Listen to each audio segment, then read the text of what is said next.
Meron na naman nga kami tinikman na kainan kahapon sa 7 Hotpot pero hindi ito bago. Marami rin silang branch dito sa Abu Dhabi pero hindi ako sigurado kung meron sila sa ibang Emirates. Sobrang maaliwalas din yung ambience nila and malinis yung lugar, saka mababait rin yung mga staff. Lagi nilang tinatanong kung meron kang kailangan. Ito nga palang branch na pinuntahan namin ay sa tapat ng Ibrahim Restaurant sa may Electra Street. Pag kumain ka nga pala dito, meron siyang limit na 2 hours. At eto nga pala yung mga sahog para sa hotpot at minekos-mekos lang namin siya dyan at bahala na siyang kumulo.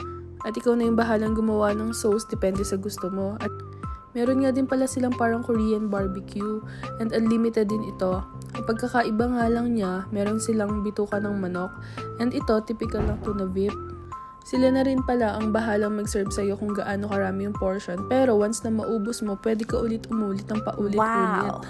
So ayan, ibaligtad na natin ang VIP bago pa ito masunog. Ito nga pala ang pinaka-paborito ko sa lahat ng grill nila. Pangalawa yung squid. Kasi sobrang linamnam talaga ng beef after mo siya maluto. And eto, meron nga din pala silang fish.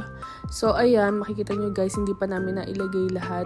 Katulad sa typical na hotpot, nilalagyan natin ng sauce yung sabaw. Pero alam naman natin na may lasa na yung sabaw. Kaso nga lang, syempre gusto natin na mas masarap at mas malinamnam. So ayan, hinalo-halo ko lang yung sauce at dadagdagan ko pa ng isa.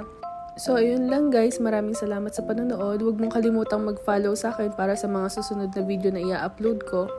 Huwag mo rin kalimutang i-share itong video na to, i-like yung page. Kung meron kayong mga suggestions o mga alam na kainan, paki-comment lang sa baba.